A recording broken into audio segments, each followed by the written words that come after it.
A day in my life as an OJT student here at the Municipal Office of LGU Puhi. So tara, samahan niyo akong pumunta sa office kung saan ako naka-assign.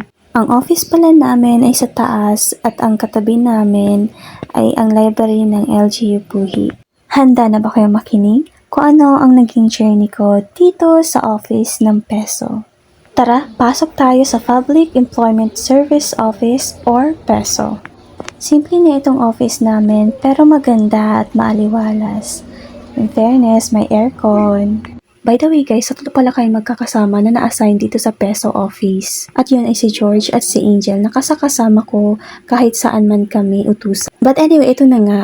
Every Monday pala is nag-aasikaso kami or nag-set up kami for the live stream para sa conference ng mga oficiales. Mandatory talaga to every Monday, kaya every Monday talagang alam na namin kung ano ang gagawin namin. Sa conference na nga ito is marami kang matututunan. Kung ano problema, anong kulang, at kung ano ang kailangan pagtuunan ng pansin. And syempre, after nga ng live stream namin or pagkatapos ng live stream, direkta talaga kaming ginagawa namin yung na-assign sa amin na kailangan namin i-encode or tapusin. Nagsimula nga kami nito mag-encode ng first week of March and natapos din kami ng first week of April. Dalawa nga dito yung binigay sa amin na i-encode namin.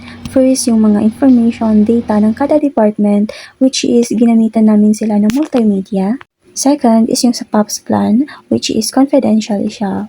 Maliban nga sa pag-encode is marami pa talaga kaming ginagawa dyan. Lalo na nga nung kalagitnaan ng March is doon talaga kami sobrang busy na halos minsan na lang namin magalaw yung pag-encode. Pinaghandaan talaga kasi namin ang foundation anniversary ng Buhi. So sobrang busy nga, hindi na talaga kami nakapag-video ng mga kailangan namin. Paano ba naman kasi lahat ng events, activities ay sa office namin naka-assign. Kaya naman madalas kailangan talaga namin mag-OT. Pero kagustuhan na nga namin mag-OT. Dahil nga sa mga events, natutunan nga namin gumawa ng IDs, gumawa ng certificates, mag-assist, mag-receive, at iba pa. Nung third week na nga ng March is may dalawang pumasok sa amin na GIP. Sila ang kasakasama namin sa lahat, tawanan, kwentuhan, at iba pa na hindi nga kami napapaghiwalay lahat. Yung tipong hindi nga makakauwi ang lahat kapag hindi nagpapaalam ang isa. Yung tipong hindi makaalis yung isa kapag walang kasama.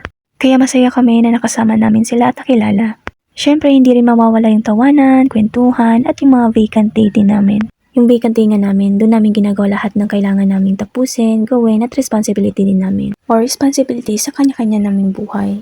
After nga ng mga events, sobrang daming kalat kaya tinapos na lang namin lahat. Masaya kami sa kung ano meron kami ngayon, masaya kami sa ginagawa namin, at masaya kami sa office. Syempre, hindi talaga mawawala yung vacant day and tawanan. So yun lang, sana nagustuhan niyo ang journey at ang kwento ko. Salamat sa panonood!